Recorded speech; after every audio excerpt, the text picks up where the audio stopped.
Lumaki si Lira na may baon-baong tampo sa kanyang ama. Para sa kanya, isa lang itong estrangherong minsan lang umuuwi, laging pagod, laging may dahilan, laging wala sa mga araw na pinakamahalaga. Papa, bakit hindi ka na naman nakapunta sa presentation ko? Umiiyak niyang tanong noong minsang gabi. Hindi makatingin ang ama. Anak, pasensya na. Kailangan ni Papa magtrabaho. Pero para kay Lira, sapat na yon para lumayo ang puso niya. Sa isip niya, kung mahal ako ni Papa, bakit hindi niya ako kayang piliin kahit minsan? Paglipas ng mga buwan, lalong naging bihira ang pag-uwi ng ama. Kapag dumadalaw, may dala itong maliit na regalo, isang hair clip, isang crayons, isang maliit na stuffed toy. Ngunit sa halip na matuwa, lalo lang nagagalit si Lira. Hindi ko kailangan ng regalo. Papa, ikaw ang kailangan ko, saad niya minsan, pero hindi ito nasabi ng malakas. Sigaw yon na nanatili lamang sa loob niya. Hanggang isang araw, dumating ang balitang bumagsak sa buong pamilya na isugod sa ospital ang papa ni Lira. At bago pa man niya ito muling makita, wala na ito. Ang batang galit ay napalitan ng batang durog. Hindi siya nakahingi ng tawad. Hindi niya nasabing miss kita. Hindi niya nasabing uwi ka na. Ang lahat ay natapos nang walang pagayos. Sa araw ng libing, tahimik na inilagay ng ina ni Lira ang isang lumang kamera sa kandungan nito.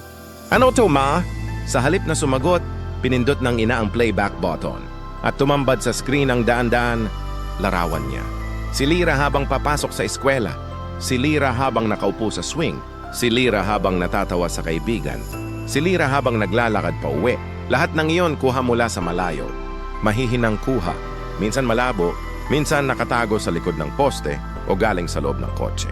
Anak, mahinang sabi ng ina, namumula ang mga mata. Hindi umaalis ang papa mo para iwasan ka.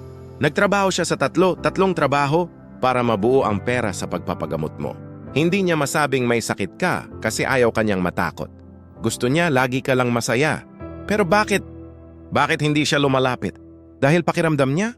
Kung wala siyang maibibigay, hindi kanya mapapasaya. Kaya kahit pagod na siya, bumibili pa rin siya ng maliliit na regalo para sa iyo. Kapag wala siyang pambili, kinukunan ka na lang niya ng litrato. Ito ang pinakaimportanteng kayamanan ko, sabi niya sa akin minsan. Nanginig ang kamay ni Lira habang pinapanood ang bawat larawan. Doon niya nakita ang totoo. Sa bawat ngiti niya may isang amang nakatingin. Sa bawat pag-uwi niya, may isang amang sumusunod mula sa malayo para siguraduhing ligtas siya. Sa bawat tagumpay niya may isang amang dumadalo, ngunit hindi lumalapit dahil wala itong regalong maibigay. Papa, bulong ni Lira habang pinipigilan ang hikbi. Hindi ko kailangan ng regalo. Ikaw lang sana. Pero huli na. Sa huling larawan sa kamera, nakuna ng ama si Lira habang nagpe-perform sa school presentation ang araw na hindi umano ito nakapunta. Naroon pala siya. Nakatayo sa likod ng gusali, nakaabang, hawak ang lumang kamera. At iyon ang huling araw na kaya pa siyang kuhanan ng litrato. Sa gitna ng mga larawan at luha, niyakap ng ina si Lira at mahal na mahal ka ng papa mo. Kahit hindi niya nasabi ng harapan, araw-araw niya iyong sinisigaw sa hindi mo nakikitang paraan. At sa wakas, bumuhos ang luha ng batang matagal ng puno ng tampo. Hindi na dahil sa galit, kundi dahil sa pag-asang sana, kahit minsan, nabigyan niya ng yakap ang amang tahimik na nagmahal hanggang huling hininga. Moral na aral. Ang tunay na pagmamahal ay hindi laging maingay, hindi laging ipinapakita sa paraang gusto natin.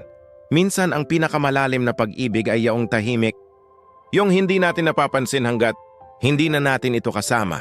Maliit man o hindi magarbo ang paraan ng pagmamahal ng isang magulang, hindi nito nababawasan ang bigat at katapatan ng kanilang sakripisyo.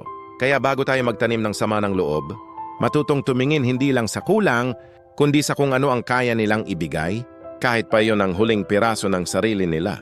Tinuturuan tayo nito na pahalagahan ang mga taong nagmamahal ng walang kapalit at huwag hintayin ang huli bago natin maunawaan na ang pagmamahal ay hindi nasusukat sa regalo, pera o presensya lamang. Kadalasan, nasusukat ito sa mga sakripisyong hindi natin nakikita.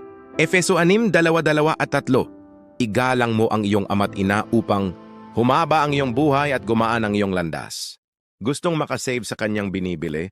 Bumisita sa Smart Save to Shop. Ilalagay ko lang ang link sa comment section. Gustuhan mo itong video na ito, maaring mag-like, magkomento, ibahagi, malaking tulong na yun sa aming content creator. At sundan para updated ka sa nilalabas naming video. Forever bless, God bless you. Ingat!